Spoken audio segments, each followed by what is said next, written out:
Hey, welcome back. We're here in Golden, Colorado, and I have a privilege to sit down with Marc Atos and just kind of talk about who he is and his role now at Archetype and where he came from. And I think just probably share some insights on the world we work in, CPM, OneStream, and the fun we're having scaling, right? Sure. Because I think at the end of the day, from my perspective, you're here to help us scale.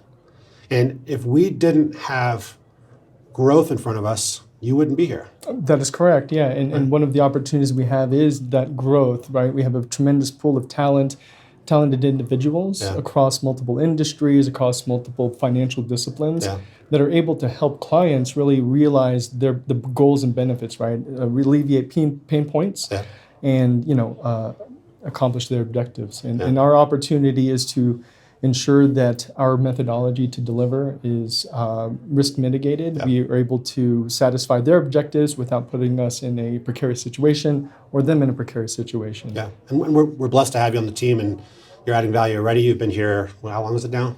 Feels like forever. It feels like I've known, again, the CPM, EPM space is a very give us your history. Go back in time a little bit and help us understand who you are. Sure. So, my background as a degreed accountant, I started as a staff accountant. My first gig out of college was a joint venture ERP implementation. Oh, wow. I implemented an accounts payable module for a joint venture oil and gas exploration company. So you talk about small, tight-knit group. It was a geologist, a geophysicist, an engineer, and a business development guy, and a three-man accounting team. Sounds like the beginning of a joke. Oh, it is the beginning of a joke, and then we walk into somewhere. Starbucks. So with this tight-knit crew, right, we were able to do a lot with a little. So I understand the value of talent and leveraging the capacity of individuals to really then scale and grow. And we actually grew that company exponentially. My interest in that was coming out of accounting into more of the technical arena. Made my way into Hyperion Administration on the client side. We implemented, at that time, Hyperion Financial Close Manager, Account Reconciliation Manager, and HFM, Hyperion Financial Management. Fortunately, was able to get into the consulting side on a bet. The bet was, can you stand up account reconciliation in 8 weeks? Again, going back to pain points. The client's pain point was to mitigate a renewal of a contract. And so not to put us in a precarious situation, I said, well, let's evaluate all the circumstances and determine, does it make sense and is it a good fit? So I took that up and successfully deployed it across 3 environments. So to clarify a little bit, I think what you bring to the table is you're not the smartest. And I mean, you may have been one. I should finish that sentence, right? You're not the smartest technical guy in the room today, right? As you're working with guys who are deeper than both of us technically. But what role are you playing now as you've evolved in your career in these projects? Because they're big projects and they're complex. No, that is, and I don't take the comment as anything else. But you're right? Our team is very technically talented. They're very deep in what they know. I've had the fortune of growing in my consulting career in the cloud space. And what does that mean? Those timelines are much shorter, 10 to 12 weeks, right, from an implementation. And they can vary all the way up to 5 and 6 months. But I had the fortune of managing within 5 years over 50 projects. And through those 50 projects, I was able to discern what makes sense. And to your point, I'm not the technically inclined person in the room. However, I can manage clients, work with them to understand what is going on through the lens of a simplistic lay of the land, and to be able to articulate the benefits that come out of that, but also objectively look at the project as a whole to determine what gaps do we need. Maybe it's not technical, maybe it's process driven, maybe it's just additional timeline for the client to breathe in order for them to come back with a provided solution. But those are things that I can objectively provide that aren't necessarily tied to technical smartness. Right. But I think in some ways, it's like the way I think about it is, it's like putting men on the moon, right? Someone develops this amazing spacecraft. Someone figures out how to put fuel in the fuel tank and get it ready to go. Someone trains the crew and makes sure they know all their technical capabilities. And then you walk into this command center.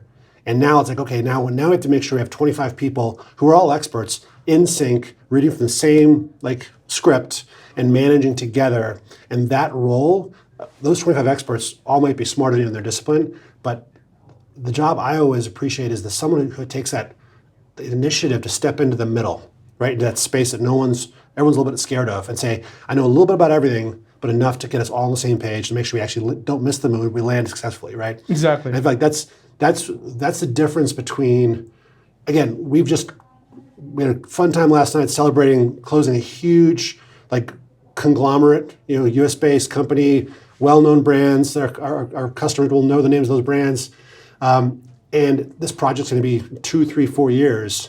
And at the end of the day, it's being smart technically is critically important. It's not going to be the difference maker. Sure. The difference maker is more about that air traffic control, that command center perspective. I agree, and I think you bring up a good point with the analogy of the moon landing, right? Yeah. Not only are you managing technical, but also social engineering. Yeah. People have capacities, capabilities, and the ability to contribute. Maybe it's technical, maybe it's functional. But understanding those capabilities and being able to social engineer a solution, not only the technical solution, but also to articulate how did we land on the moon? What was the benefit of landing on the moon? And what is the future outcome for potential future trips to the moon? And why should we go back to the moon? Right. Those are the things that I help to bring to the table through both a technical understanding of the solutions, the ability to understand where the client is and where they are with their process and maturity, and then putting it all together to paint a beautiful picture that, to your point, right? Like articulates the whys and the hows. And so I think we're getting the benefit of working with you at a point in your career where you've a mastery of a lot of different things, and so now we've got this runway or highway in front of us to start to kind of work together and collaborate and build something that's bigger than you and I, which is the best part of my job. Is like it's not about one person; it's about how do we get 100 people moving in the same direction, which is super fun. Why are you here? Why are you at Archetype? That's a great question. You had choices. I did have choices, and obviously some of those choices are not aligned to a practice; it's aligned to a solution. So my first decision was to align myself with OneStream for many reasons. One of them being being able to qualify a majority of my clients' pain points that I could not resolve through previous technology solutions. Yeah.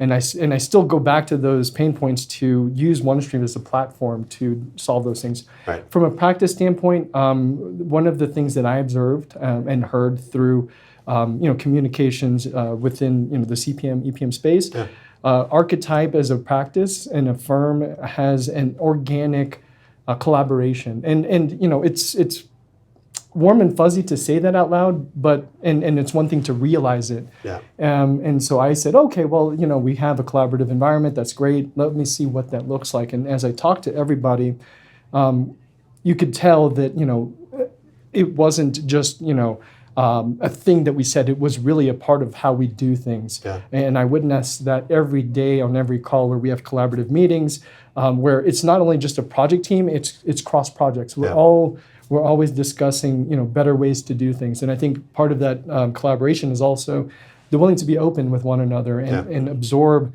feedback or different points of views. And I think we've done a really great job. And it's not something that I've done, but I have had the benefit of coming into this organization to affect change because of that, because everybody was willing to listen. Yeah, it's fantastic. I appreciate that perspective. If you look ahead of us and kind of how we're growing, and you think about, we talk about the strengths we're bringing to the table right now. I think we've got this great team that's collaborating, and there's some momentum and energy. Where do you see the challenges? The challenge I see is providing talent, and this is the reason why I say that is because our market is expanding, the demand is growing, and in order to meet the demand, we need those technical resources with the capabilities to resolve those issues. So there's one of two ways to do that. Either you hire out or you grow within. And so I think what we're doing strategically to grow within is phenomenal. We have the AOA where we are developing talent coming out of college. I wish somebody did that for me. Right, exactly. I fortunately was able to stumble upon it, but for those individuals that have elected to take this journey, my hope is number one is we mentor them, that we can continue to ensure that their objectives are met. But then number two for us, we grow an internal talent pool that number one, grows as a consultant within our organization and DNA of collaboration. But then number two, can start to come up with inventive ways to technically achieve something because they're coming through it from a different lens or a different perspective. Where we've done something traditionally, cash flow being one of those things, they might come through and say, well, we should maybe consider alternatively this, and being open to that and being open to the challenge to determine, does that make sense to do it? Yeah, so AOA, for the audience, is Archetype's one-stream apprenticeship. So we've developed a model where we can actually attract and recruit much younger folks early in their career to have them jump in the deep end, learn quickly, and really turn around, like turn their career on a dime and be able to kind of jump in with both feet and ramp up on one stream. Yeah. And it's the answer to a problem that's pervasive. Like right now, it's a talent war. Like we are, in theory, competing with our competitors to try to steal this talent back and forth. A, it's not good for the industry. B, it's super expensive, because every time that person changes teams, they get to ask for a little bit more, right? And so at the end of the day, it's like we have to be creative. So we've got this class right now in San Antonio. We have a class we're launching in the fall. Again, maybe a second class in San Antonio. And we're talking with Illumi, our partner in EMEA, to launch a class in Cape Town, South Africa, probably in Q1 of next year. Mm-hmm. But all that behind, if we're going to win and we're going to continue to grow in a way that's both good for our customers and good for our culture, because when you ask people to work 100 hours every week and push them, push, it's not fair, right? The recipe for success can't be work harder. People respond to adversity and they work hard because they want to win. They want to be part of a winning team. They want to collaborate and support each other. But the recipe for success can't be just work harder. Right? I agree. Yeah, and I think it speaks to, you mentioned talent. One of the things that attracted me to Archetype was the tenure of our consultants. Yeah. A lot of our consultants have, decades of not only experience, but decades within, the organization. And that to me spoke volumes, right? Like for an individual as a consultant that, again, to your point, right? Like it's the market demand is high, to want to be a part of this organization for that many years is intriguing for me, and I hope it's encouraging for others as they grow within the organization. My favorite statistic right now for us is boomerangs. Right? So people who've worked here, the grass is greener somewhere else, they go explore something else, they maybe make a little more money. They're like, hey, can I come back? I really miss Archetype. I'm like, of course you can come back, right? We'd love to have you back. But like to me, like I'm not aware of anybody who boomeranged the other way, who came to Archetype and said, yeah, this is not as good as where I was, right? And went back. I'm not aware of it. Maybe that's true, but for me, I'm really proud of the fact that we've, even when people say, hey, I need to look around, I need to explore, like we can have those conversations, people come back, right? And then they want to come back. I had an instant message like a couple weeks ago from someone who just did just that. And he's like, hey, thanks for letting me come back. I'm like, are you kidding me?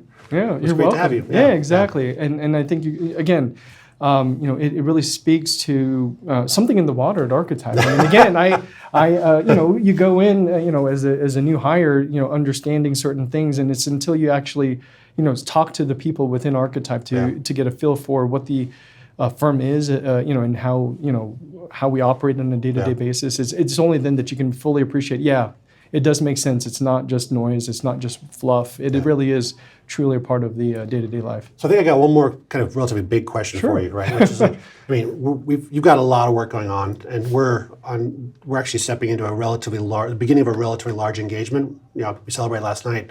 When you think about the scale of that opportunity over the next few years, like what are like 2 or 3 things that really become kind of in the forefront around how we manage ourselves, how we organize, and how we deploy when you talk about these, multi-business unit conglomerates? Sure.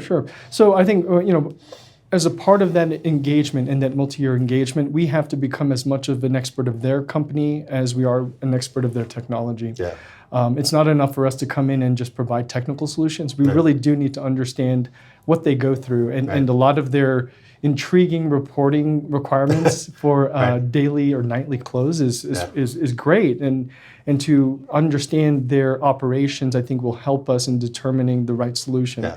So in an engagement, or I would even say program, right, a multi-year program, the most important thing, in addition to the technical, to your point, landing on the moon, is to fully understand what it is that they do, what is their business like, what is their potential outlook for growth look like. And the whys of the business, right? And then the whys of the business. Why do you do it that way? Is it just history, or is there a really good reason behind it? Because it could be one of 2 answers. You never know. You got to dig in and get to the whys, right? Exactly, yeah. And I think the other half of that is social engineering and understanding that, much like Archetype, this organization has a lot of people that have been there for 20 plus years. Yeah. And in that way, they've seen a lot. And so you have to respect that, but also challenge them in a way that is not confrontational, that actually brings value to the table. So I think there's a lot of, in managing a client such as that, there's the technical aspect, but also the partnership aspect, where we really have to know you as a neighbor and as a partner.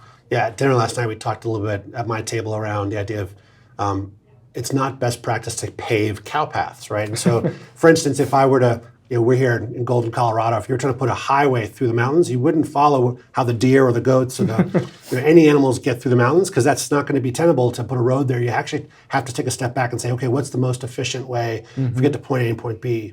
And oftentimes tech debt creates those mountains, and we have to navigate through them. And tech debt can be a huge obstruction to success. And so how do we take our customers one or two steps backwards and look at, hey, here's a landscape today. Let's find the fastest path through this for the future. It might make our jobs harder now, but it's worth it in the future. Let's not just repave a process that is comfortable. Let's figure out how to do it the right way. Definitely. And I think one of the opportunities that comes out of an implementation, especially if an organization or a company hasn't gone through that process in a long time, is to evaluate what they currently do. And not to say that the why or what has happened or transpired, but as of today, these are the best practices for intercompany eliminations. The controls on your ERP system and how you run some of those processes, and being introspective and understanding, yes, we are here. This is an opportunity for us to not only implement technical solutions, but also to look at our process as we mature as an organization going forward. Yeah. Hey, Marc, I appreciate your time. Thank you very much, Jason. Yeah. Good to see you. Good to see you. Yeah.